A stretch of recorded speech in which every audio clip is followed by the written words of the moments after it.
Hukumar kwallon kafa ta Turai UEFA na neman filin da zai shirya wasan karshe a Champions League a 2027 bayan da ta karbe daga Milan. Don farko an tsara San Siro ne zai karba kunci daga baya aka janye bayan da mahukuntan Milan suka kasa fayyace ko gyare-gyaren da za su zai shafi gasar. AC Milan da Inter Milan na duba yiwuwar gina sabon filin wasa a San Siro. Hakan ne sa UEFA ke tsaron kada haka ya kawo tsaiko ga Champions League. Ana sa ran sanar da wadda za a bayo bakuncin wasan karshe a Champions League din tsakanin watan Mayu ko Yulin 2025. Hankalin Manchester City ya tashi wajen neman wanda ya kamata ya maye gurbin Rodri wanda ya ji rauni a wasa da Arsenal a Premier League ranar Lahadi a Etihad. Kungiyoyin biyu sun tashi 2-2 a wasan mako na 5 a Premier League a Etihad. City ta sanar cewa dan wasan ya je Spaniya a makon nan domin a kara tantance girman raunin da ya ji bayan da ta auna shi a Etihad tun farko. City ta yi rashin nasara karo 18 cikin 100 da Rodri a wasa idan aka kwatanta da doke ta kaso 24 ba tare da shi ba. Ita kuwa Real Madrid ta sanar cewa Kylian Mbappe zai yi jinya amma bata fayyace kwanakin da zai yi ba. An canja kyaftin ɗin Faransa a wasan da ya ci kwallo a karawar da Real ta doke Deportivo Alaves 3-2 a jiya Talata a wasan mako na 7 a La Liga. A ƙarshen makon nan Real za ta buga wasan hamayya da Atletico Madrid a La Liga da Champions League da Lille ta karkare watan Oktoba da karawa da Villarreal.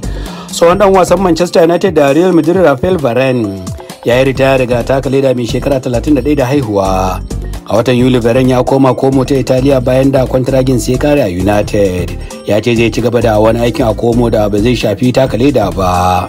Idan na shiga kwallon tennis dan Birtaniya Joe Salisbury ya raba gari da takwaransa da suka dade suna buga MBB a tennis wato Rajibram. Sun lashe Grand Slam 4 tare a shekara 6. Ita kuwa Naomi Osaka ta sanar cewa ta dauki tsohon kocin Serena Williams Patrice Montagulu bayan da ta raba gari da Wimbledon. Osaka ta doke Lucia Bronzetti 6-3 da 6-2 a zagayen farko a China Open. Yau ma dai wasa tara za a buga gasar cin kofin zakarun Turai ta Europa League. Wasu daga gumurzun da za a yi. Fenerbahce da Union Saint-Gilloise a Malmo da Rangers Ayers da Besiktas Frankfurt da Polzon Lyon da Olympiacos Roma da Athletic da na Tottenham da Karabakh. A jiya ne FC 20 ta samu maki daya a Old Trafford bayan da suka tashi kunnen doki 1-1 da Manchester United. Wasu daga sakamakon wasannin da aka fafata. Anderlecht ta ci Faransaros 2-1, Dinamo Kiev ta rashin nasara 3-1 a gida a hannun Lazio da wanda aka yi kunnen doki 1-1 tsakanin Midtjylland da Hoffenheim.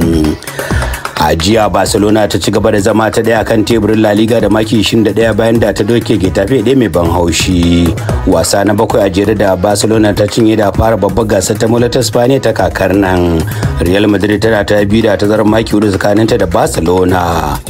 Arsenal ta kai zagaye na hudu a League Cup bayan da ta ragargaji Bolton 5-1 a jiya Emirates. Ita ma Liverpool ta kai bante bayan doke West Ham United 5-1 a Anfield. Da wannan sakamakon Liverpool mai rike da kofin za ta je Brighton a zagaye na hudu. Wasu daga jadawalin da aka fitar a jiya. Southampton da Stoke City, Manchester United da Leicester City, Preston da Arsenal, Aston Villa da Crystal Palace da wanda Tottenham za ta karba kuncin Manchester City. Za a fara karawar zagayen gaba daga 28 ga watan gobe. Carlos Alcaraz ya yi murna da aka gayyaci Rafael Nadal cikin tawagar Spaniya Davis Cup zagayen kwata final da za su buga a cikin watan Nuwamba.